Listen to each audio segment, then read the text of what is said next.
Hello and welcome to another video with me, a retro tech guy. I bought a thing, look at this behemoth.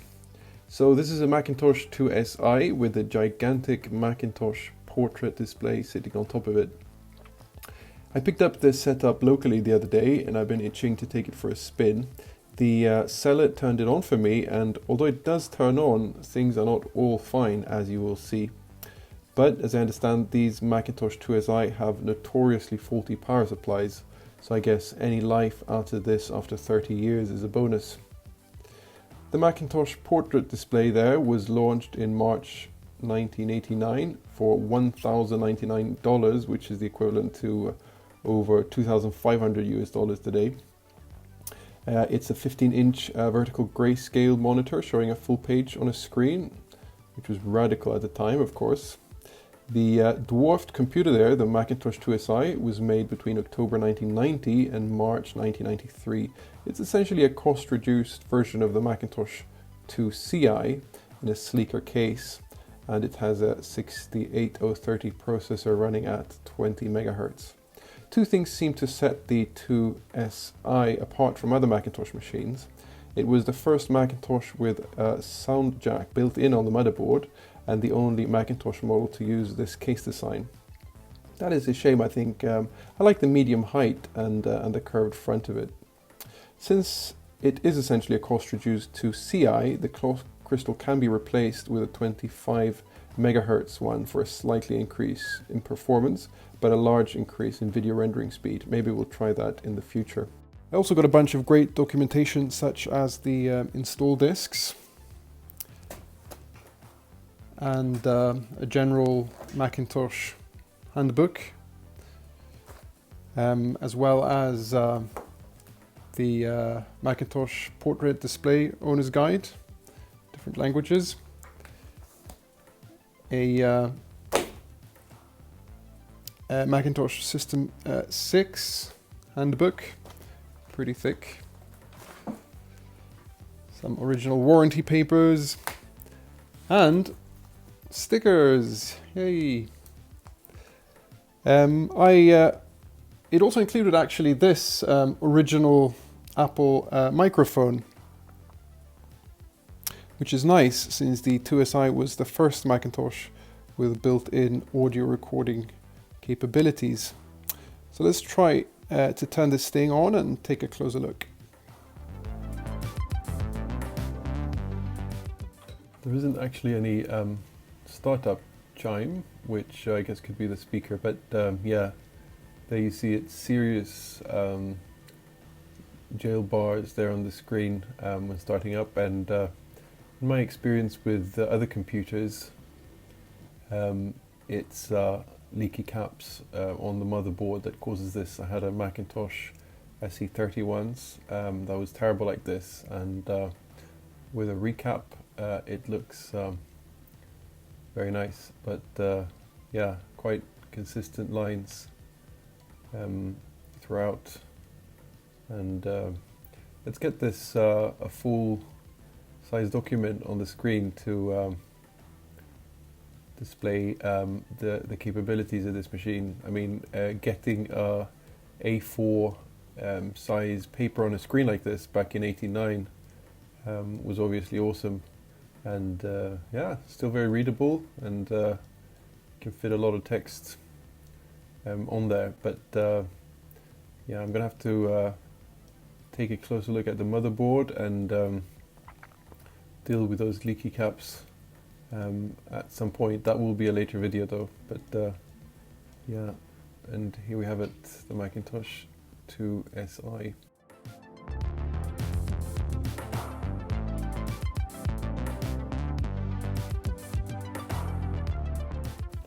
And I connected it with this adapter to my modern screen.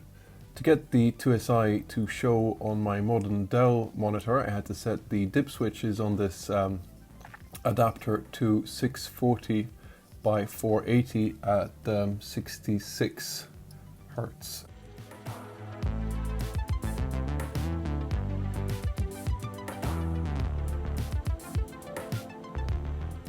see if it behaved the same with another screen, and yes, indeed it does. You can see the lines. Strangely enough, though, we go in and change it to colors, and the bars almost disappear. I mean, you can still see interference on a smaller level, but yeah, much better. I also find that with time, these lines actually get better. So I think what happens is that when they warm up and when the electricity sort of has flown through them for a while, it does look a bit better, but you can still see the lines there, even in color.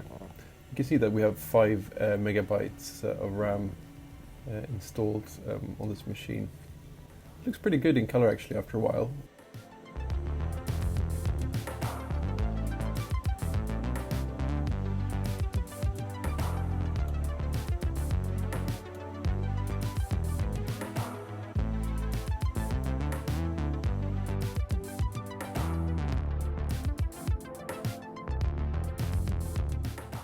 Let's pop this open and take a closer look, and also we need to image the SCSI hard drive.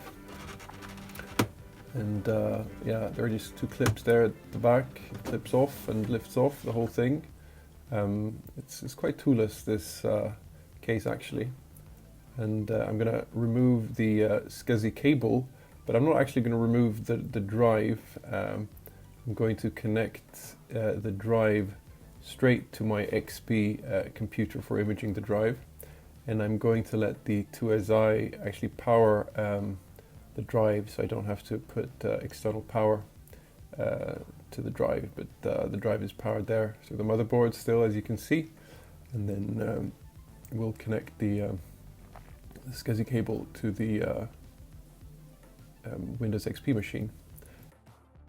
There's a link here up in the corner to when I did this with another drive, but this is of course sped up, but as you can see it's pretty quick anyway, and this is an 80 megabyte hard drive there, as you can see, and yeah, it imaged well, and now I can save this image and use it on my Raspberry Pi or Pi SCSI and the Blue SCSI. Right, so that's done. Let's have a closer look at the motherboard.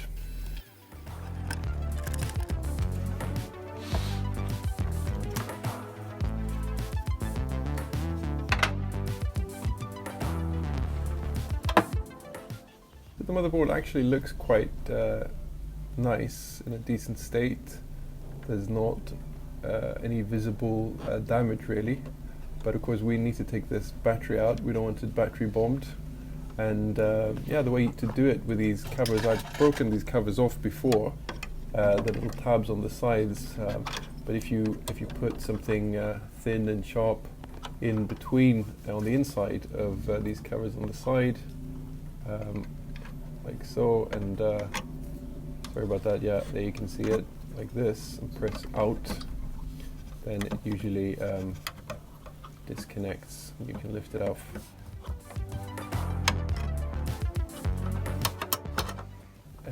I've been rather lucky with the battery bombs, but and I seem to be this time as well. Look at that, no sign of corrosion or leakage, and if we take it out, we can see that yeah, no leakage whatsoever. This battery is from May 1992, so it's over 30 years old, but well, inorganic. Really, lithium, is it inorganic?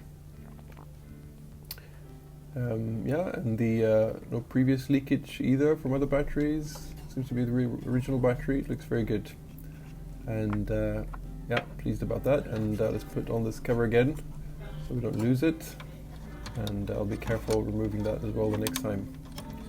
If we take a closer look at these caps, yeah, they do look, the resolution isn't great here, I'm sorry, but they look a little bit crusty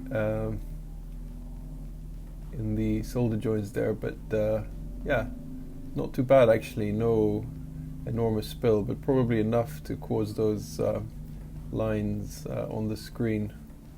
So I will be replacing these, maybe with tantalum capacitors next time. Probably I like those better. Yeah, nice and clean, and seems to be in a good state.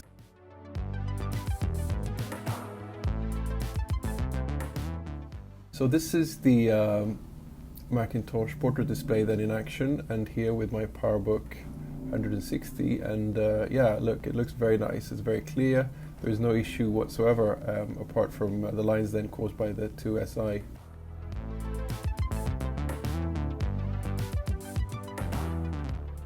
There'll be another video covering the PowerBook 160 later in the spring.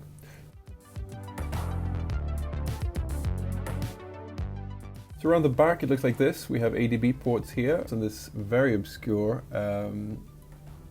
video cable that is needed. Of course, without that video cable the portrait display is useless, but luckily we have it.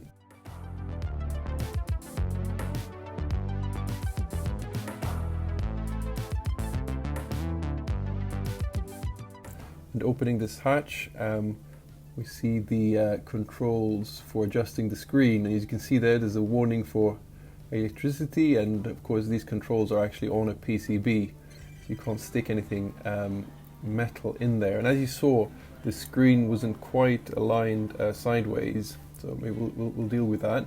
And here are the contrast and brightness knobs, really nice there, and the painted screws as well there on top. So in order to adjust these, I don't have any sort of non-conductive long sharp things, so I'm going to try to make a tool out of one of these chopsticks, so I can adjust the left-right alignment of the screen a bit.